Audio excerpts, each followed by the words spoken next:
How much do the Flyers like their own draft class? That's what I'm asking myself here, following the Flyers' 2026 group of 6 drafted players, starting with Maxim Sokolovsky, Brek Liskey, Martin Slahovic, Marek Sklenichka, KJ Sauer, and then rounding it out with Max Latakainen. How much do the Flyers even like their own group of players that they selected? The reason I say that is because when you follow just the public-facing comments, whether it be the day of the draft before it happens, Keith Jones going on the Anthony Gargano show talking about, frankly, how this draft, maybe not the strongest already, looking ahead about how the organization views the 2027 draft, where, of course, it's likely they get not 1, but 2 first-round picks as a result of that Leafs 2027 top 10, the whole protection. Do they get to choose whether it's the Flyers or Bruins?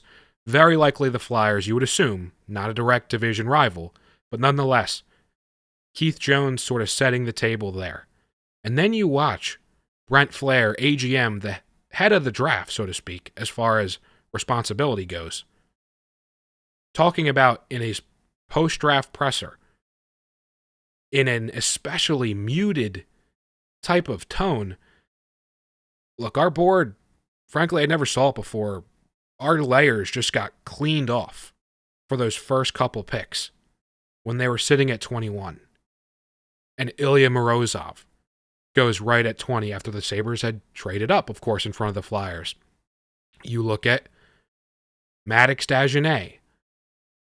Alexander Command was a pie-in-the-sky name Anthony Sanfilippo had talked about with the Flyers in their pre-draft Atlantic City, right in the same venue, pre-draft party.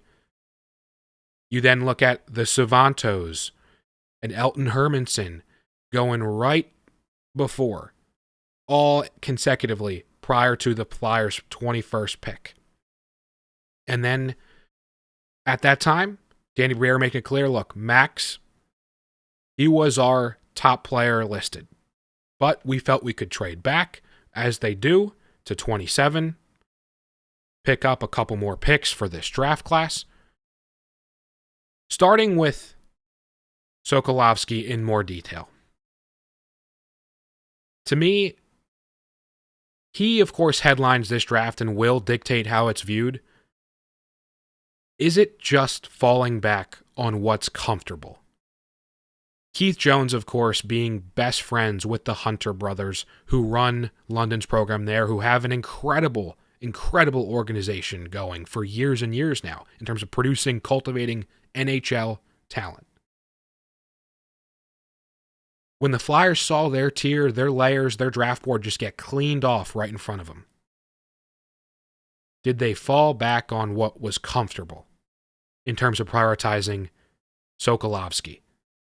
When Ryan Lynn, for example, a right shot, sub 6-foot defenseman, I'll know he's small, but a guy who's been point per game the last 2 seasons in the WHL for Vancouver. You look at his connection with Yogi Svejkovsky, the Flyers skill coach, a Flyers power play coach, or at least one of, as we were told by Rick Tocchet as far as responsibilities. We know how that power play has gone, but I wouldn't say it's all on Yogi by any stretch. Did they maybe use that connection to go against the selection of a Lynn, a guy who could certainly provide a mobile power play potential option in the future? A guy who I just don't understand the lack of time and time again passing over, frankly, another Denver, albeit left shot, undersized defenseman, Zeev Buium. I don't want to relitigate that, but you pass on him in the Luchenko draft. You pass on Ryan Lynn in this most recent draft, a guy who was viewed as a consensus top 15 player. The Flyers then pick Brek Liskey, 6'2" right shot defenseman who had a good playoffs when Terrence Smith of Everett went down in an expanded role Brett Liskey was very good. Took a step for sure. Funny enough, happens to be a Flyers fan. Bill Meltzer, very good work for the Flyers, for Hockey Hot Stove, is actually longtime friends with the Liskey family, so I wonder if there's any intel. Bill working for the Flyers, I mean, how much... They certainly would have had all the information that they need, to say the least, as they would with Sokolovsky. Then you go down a pair of Czech goalies back-to-back. One over in Czechia, the other stateside in Skleníčka over in Seattle. A couple of goalies who, look, goalie is as much a crapshoot as any position, and they made it very clear. Look, fans could have predicted they were going to draft a goalie. They go back-to-back here. Dan Vladar, his success, you figure maybe that's certainly a good point of contact, a good role model for these new drafted prospects to follow. Very much to be determined. We'll see. KJ Sauer, 6'3", funny enough, comes from Minnesota high school ranks, where Brent Flair, his background from Minnesota. Sauer, more of a big checking forward, viewed as some limited offensive upside, actually one of the older prospects, even though he played mostly high school hockey this past season. And then I'll give it Latikainen, a Finnish right shot, 5'11" defenseman, known for really good skating. Frankly, the youngest that you could possibly be for this draft class, just a matter of a day or two from being eligible for next year. So I love taking that type of upside swing. But overall, in the context of this class, I view it as a C. If you really want to be Monday morning quarterbacking grade-wise, a C, but this is very much a wait and see for me. I just don't know how excited I can get when you listen to the people in charge of this organization talking so down to the overall construct of this class and how their board, in a year where they're not so high on this draft, their primary tiers were getting just cleared out by the time that they were going to pick for their first several selections. Sokolovsky, an incredible specimen, 6'7", 6'8", left shot, physical, but also a good skater. That's where there's a lot of intrigue, where he will be the headliner that makes or breaks the narrative of this class, to say the least. One more year with the Hunters. Let's hope that he can tap into some offensive ability, because there was very little. Hopefully some consistent play with the puck. And then maybe builds on a strong year. I know he's committed to Maine already, but what if maybe a Michigan State comes calling? Penn State, Michigan. I think that would be the ideal scenario. But what do you guys think of this draft class? Let me know in the comments. Overall, this is as much of a to be determined as I could recall in recent years. As we move on to the trade, potentially, of the offseason, Zach Werenski. Early reports, Elliot Friedman, Saravalli, LeBrun, all handicapping Stars, Flyers as the teams to watch, or especially keen, as a quote. You look at The Athletic, their Aaron Portzline, Shayna Goldman, Columbus-based reporters, talking about 8 teams to watch, listing the Flyers as one of the top. But then, maybe not seeing the vision from their point of view for Columbus to a potential Flyers deal. I want to talk about, once again, Keith Jones and Danny Briere to preface this conversation about any potential Zach Werenski trade. And who's maybe untouchable, who isn't. Keith Jones, in that same interview pre-draft, talked about, look, you can't go into every trade thinking you're going to win it. You can't just be motivated by, in other words, a lack of risk or a clear, oh, we're getting a lot of value here. We're not really giving up that much internal value. You have to get a lot. You have to give a lot to get a lot. Danny Briere, of course, saying, I'm not going to make a move just to make a move, and his recent press conference, post-draft. But this is a critical offseason. I don't know how much louder we can bang that drum as Flyers fans. You have to be all in on Zach Werenski here. You have to position yourself in a proactive way rather than my fear of this passivity, a stance taken by Briere in at least public comments. Maybe it's different behind the scenes, right? But when you say, not just going to make a big trade just for the sake of making a trade, and point to having, well, we made big trades in the past, which I don't really quite agree with that. The Gauthier situation, so unique as far as how you got Jamie Drysdale. The Trevor Zegras trade, you only gave up a fourth line, arguably, truly bottom six center and a second round pick. There wasn't that much risk in that deal whatsoever. You think about, we still have a lot of guys who we need to see more of. To quote Danny Briere, effectively in the evaluation stage.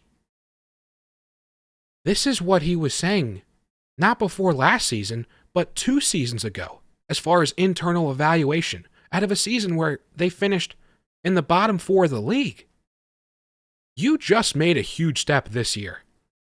You have to understand the magnitude of acquiring an impact skater, potentially plural, quite frankly. If you want to be that team that attracts in this new landscape of no trade clauses, of player empowerment, which I enjoy, quite honestly.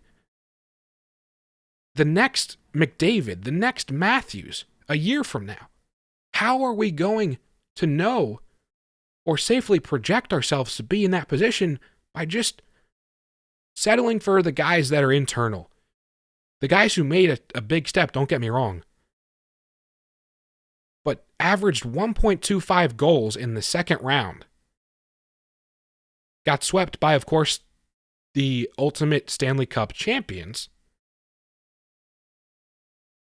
but made your way through a Metro that included teams who just could not buy a win to end last season. Teams that, if you stay inactive the rest of this offseason as far as moves go, the Washingtons, the Jerseys, the Pittsburghs, they're all making major plays to reshape their roster. What are you doing? Why are we just assuming? You know what happens when you assume that you're going to be ahead of them once again?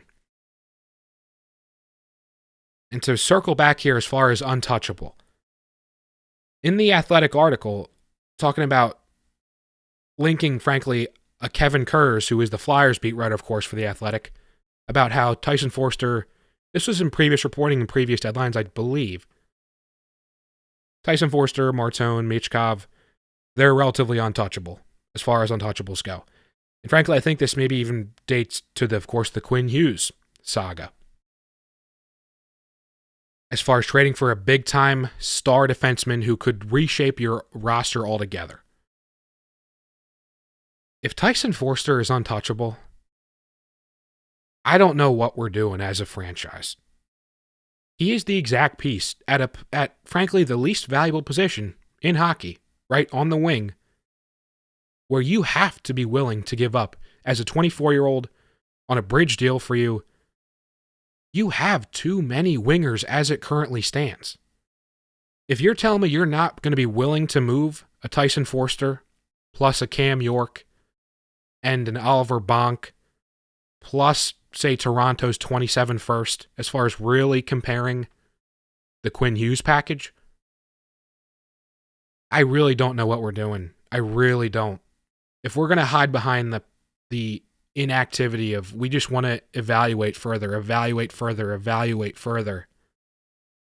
So why are we keeping a Ristolainen, and why are we blocking a Bonk, a Jiricek? We know we have Konechny, Sanheim, pillars of this team, of this current leadership group, who are assuming top-end roles, rightfully so. So why would we be against trading a great top 6 winger who has some good scoring chops for as the headliner in a potential number 1, the voted best defenseman in the league as far as taking a next step? Okay, he's going to be 29. Look at how old Sanheim, your Travi, Sanheim, and Konechny are. So we're just going to run out their prime years? There's a bit of a cognitive dissonance that I really hope, as far as piecing together the comments, Briere, Flair, Keith Jones, of course, I really hope they understand, quite honestly, the urgency of the situation they find themselves in. That's my magnum opus monologue, if you will, about this Flyers, the state of this team. Let's talk about pivoting from Werenski to a different left-hand defenseman, Darnell Nurse, who is being talked again and again and again, red hot off the press. The Flyers, the Penguins, Boston are the 3 teams on his list.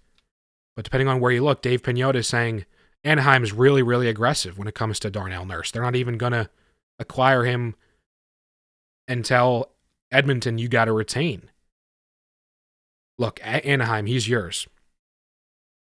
I look at the Flyers, and Frank Saravalli, of course, a local guy, talking about Nurse is being held up because there isn't really that much motivation by the Pittsburghs, by the Flyers, who have other fish that they're chasing, a la a Zach Werenski. So I really, really hope, look, the dream is Werenski, get it done, be willing to include a Tyson Forster and whatever else. Bar Porter Martone. Michkov mentioned in that Athletic article by the Columbus writers, unclear if Columbus just doesn't have interest or the Flyers are just totally non-starting, which would be understandable considering the bit of the season, the bit of a sophomore slump that's been well, of course, documented and talked about.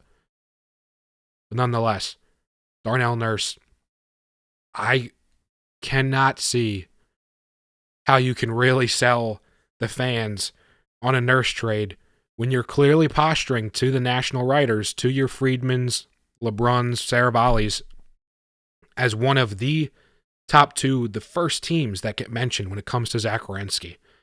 But Darnell Nurse, the rumors just don't seem to be going away. What I am looking forward to seeing in short order, we just go through the draft. It's time for Dev Camp, baby. Martone, Bump, Nesbitt, not listed due to space limitations here on your screen. Denver, Barkey. There is incredible participation and on-ice representation as far as taking part. Flyers prospects, but really guys who are prospects in name only. Guys who have established themselves as being worthy, except for Nesbitt, of course. But Nesbitt being a first-round pick, one of the unicorns in their prospect pipeline, a big 6'5" center who could have some offense to his game, who showed very well last Dev Camp. On a very positive note, guys, it's going to be really exciting to see these guys on ice. You look at Jack Berglund, Jet Luchenko, on the roster listed, but they are not going to be participating in on-ice activities, so they're clearly dealing with something very disappointing as far as the Flyers' other 2 really big-time center prospects, along with Nesbitt. But we get to see Ilya Pautov, the Russian winger, who, a little bit of a surprise, signed to an ELC, going to be over in North America, so very intrigued to see how he shows. And then, of course, you've got your first-round pick, Sokolovsky, your goalies, who you drafted as well. Going to be quite a week, guys. Who is the one prospect you're most looking forward to seeing in Dev Camp? Let me know in the comments, guys. Have a great week. Let's go Flyers.